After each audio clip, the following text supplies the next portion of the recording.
I did a thesis statement, and now I don't know what to do next.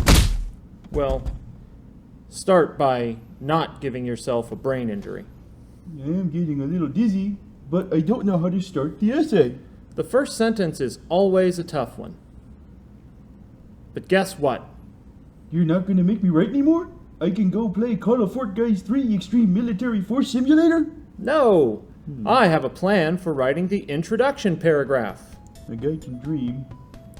The basic introduction paragraph has 4 parts. The hook, some background information, a counterclaim, and your thesis. And you've already got 3 of those in front of you. No, I don't. Yes, you do. No, I don't. Yes, you do. We still need to write a hook, but we're going to come back and do that last. Let's look at the prompt again. Remember how we said we're going to need the first 2 sentences later? No. I totally said that. We're going to use the first 2 sentences later.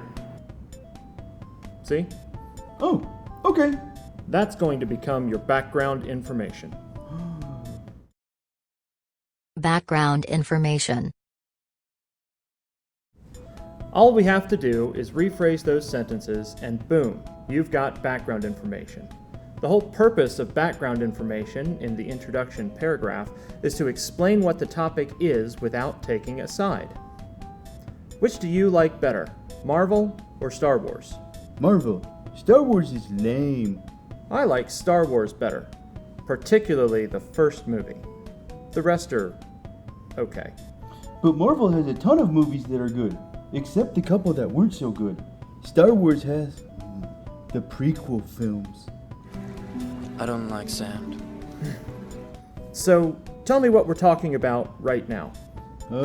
Whether Marvel is better than Star Wars? Yep, and that would be our background information if that's what our essay was about. You'd write something like, people argue about whether or not Star Wars is superior to Marvel, and you don't say which side you think is better yet. Oh, so I can just copy and paste this bit about in some places students have to choose a career before high school and other people argue whether or not if that's a good thing. Well, it's not a good idea to copy and paste. It's better to put it in your own words like you just did. But that doesn't sound like fancy essay writing. That doesn't matter. We're going to revise 4 videos from now, and we'll fix it then. But I only want to do this once. Let me sit here and think about how it should sound. No, just write down what you already have. A lot of students spend so much time worrying about how to get it right the first time that they never write anything at all. Don't fall into that trap. It's easier to fix poor writing than it is to come up with something perfect on the first try. Put in what you just said, and let's move on. Okay. There. Great. The next part of the introduction is the counterclaim. Counterclaim. You've already got that too. Remember your T-chart? No, I would have written it down, but I have no paper, no pencils, and no arms. I'm just a canvas sack. Well, that's fine. I have it right here. How do you do that? The magic of Hollywood. Anyway, the counterclaim is where you recognize other arguments than your own. So, since we used this side for your thesis, we're going to use the other side for your counterclaim. So I have to do a whole nother thesis? Man. Nope, just use the top part and add "some people believe" to the beginning. Oh, so some people believe students should wait until they're older to choose a career. Is that it? That's it. Type away, mon ami. That's not my name. My name is Dropcloth. There. What now? Well, next we put the thesis statement that we wrote last time. Just copy and paste it right there. Thesis. Okay. Okay, I copied and pasted my thesis. Now what? Now we have to write the hook.